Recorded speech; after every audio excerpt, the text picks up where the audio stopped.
आज हमारे कार्यकाल के 4 वर्ष पूर्ण हुए हैं और जो हमारे 4 साल की उपलब्धियां रही, जो हमने शहर की जनता से जो वादे किए थे, उनको हमने पूरा करने का प्रयास किया है। जिस प्रकार के हम सभी जानते हैं कि हमारे शहर में जो जल संकट था, वो सबसे मुख्य वादा जो जनता से हमने किया था और हमने जो संकल्प लिया था कि शहर से जल संकट को दूर करेंगे।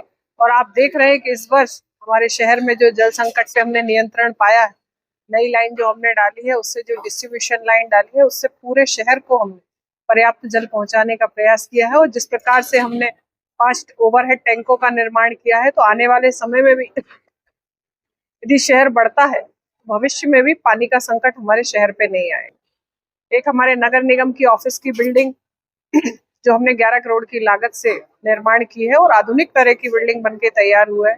इसका प्रभाव ये होगा कि जो हमारे अलग अलग जगह पर ऑफिस संचालित होते थे, वो सभी ऑफिस एक ही बिल्डिंग में रहेंगे, तो शहर की जनता को एक ही जगह जाकर सारी सुविधाएं मिल पाएंगी। और उसके बाद जो हेड ऑफिस हमारा है, उसको हम लोग डिसमेंटल करके वहां पर से G+4 मॉल का प्लान किया है, जिससे कि हमारे शहर की सुंदरता बढ़ेगी, शहर में एक सुव्यवस्थित मार्केट में बन के तैयार होगा और नगर निगम की आर्थिक आय भी बढ़ेगी। इसी प्रकार यदि हम देखें तो हमारे यहाँ सीवरेज का काम चालू है, जो कि 250 करोड़ की योजना है। हमारे लिए शासन द्वारा, माननीय मुख्यमंत्री जी द्वारा सौगात मिली है, जिसका कि काम अभी प्रगति पर है। और जब ये ड्रेनेज लाइन पूरी बन जाएगी, उससे हमारे पूरे शहर का ड्रेनेज सिस्टम सुधरेगा। और इसी प्रकार हमारे शहर में जो कचरे के पहाड़ बने हुए, उसको निपटारण के लिए हमने टिंचिंग ग्राउंड पर भी काम चालू है, जो कि लगभग 7 करोड़ की लागत से वहां पर कचरे का निपटारण किया जा रहा है। एक CBG प्लांट है, जिसका टेंडर लग गया है, जो 20 करोड़ की लागत से वहां बन के तैयार होगा, जिससे कि बायोगैस बनेगी और उसका उपयोग हम लोग कर पाएंगे। और हमारे नए प्रस्तावों में यदि हम देखते हैं, तो हमने शहर में एक नए फिल्टर प्लांट की भी मांग की है, जिससे कि जो हमारे लाल चौकी का फिल्टर प्लांट खराब हो गया है, उसको डिसमेंटल करके वहां पर भी एक नया फिल्टर प्लांट बनाएंगे। हमारे यहाँ शहर की कनेक्टिविटियां हमने बढ़ाई हैं, जैसे कि एक झील उद्यान से होते हुए नए बस स्टैंड का रोड बनाया है, एक पन्नाना से होते हुए हमने दादाजी मंदिर मार्ग बनाया है, और एक MLB स्कूल के बाजू से जो मार्ग बनाया है, जो कि रामेश्वर पुलिया से सीधा हमको मुख्य मार्ग पे जोड़ता है।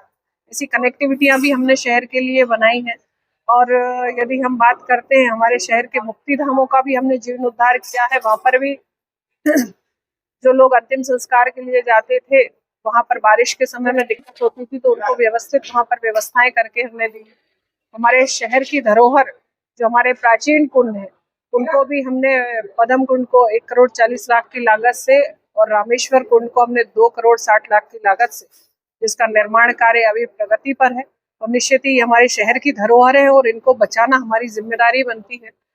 और यदि भविष्य की दृष्टि से हम देखते हैं, तो हमारा अधोसंरचना के तहत हमारे शहर के मुख्य मार्गों की भी हमें वित्तीय स्वीकृति अभी मिलना बाकी है। जैसे ही वो मिल जाती है, तो उससे शहर का सौंदर्यीकरण भी बढ़ेगा और शहर के मुख्य मार्ग व्यवस्थित होंगे। ऐसे कई शहर के डामरीकरण के काम, जो लगभग 13 करोड़ की लागत से पैचवर्क और डामरीकरण के काम कराए गए हैं, और CC रोडों के निर्माण कराए गए हैं। 20 करोड़ की लागत से SDRF के नालों के निर्माण कराए गए हैं, और 13 करोड़ की लागत से हम लोगों ने कायाकल्प के तहत रोडों का निर्माण कराया है। और यदि हम ऐसी कई बातों को ध्यान में रखते हैं, तो यदि यहाँ मैं आज गिनाने बैठूंगी तो काफी समय निकल जाएगा। ऐसे हमने शहर की सुविधाओं को देखते हुए और सर्वांगीण विकास को लेते हुए, जो मोदी जी का संकल्प है कि सबका साथ सबका विकास, तो संकल्प को पूरा करने के लिए हम लोग काम करें।